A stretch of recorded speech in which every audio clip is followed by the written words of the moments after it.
Les messagers de la Nouvelle Terre expliquent que chaque canal reçoit des informations de ses propres guides, qui diffèrent selon chaque personne. Ils soulignent que la non-dualité est un sujet complexe et vaste dans lequel on peut tout mettre.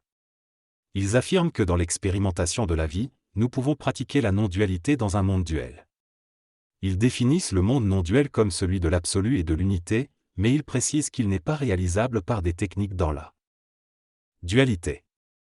Ils soutiennent que sur Terre, nous devons d'abord conquérir cette dualité pour choisir la non-dualité. Ils concluent en invitant les auditeurs à ne pas chercher à être dans l'unité tant qu'ils n'ont pas vaincu l'état duel dans leur incarnation humaine.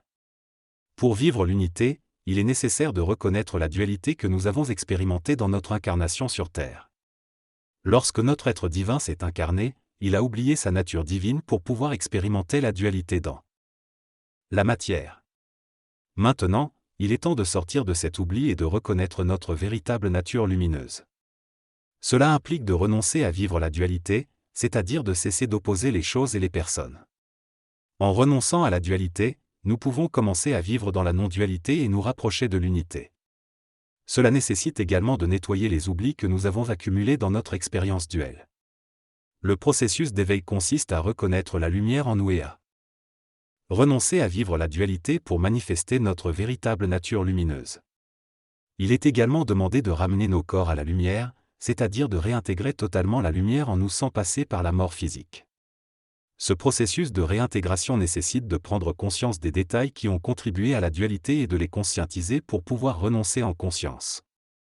Ainsi, nous pouvons progressivement marcher vers l'unité et manifester l'état absolu qui est notre véritable nature. Il est important de comprendre que l'absolu n'est pas un monde extérieur, mais un état intérieur dans lequel nous devons rentrer et nous sublimer en tant que lumière pure. C'est là que réside notre essence véritable. La lumière que je suis est absolue parce qu'il n'y a rien d'autre qui existe, rien d'autre qui puisse être. Être dans la manifestation, passer dans la matière sur la terre, sans mourir mais en changeant de plan ou de corps, c'est cela la mort.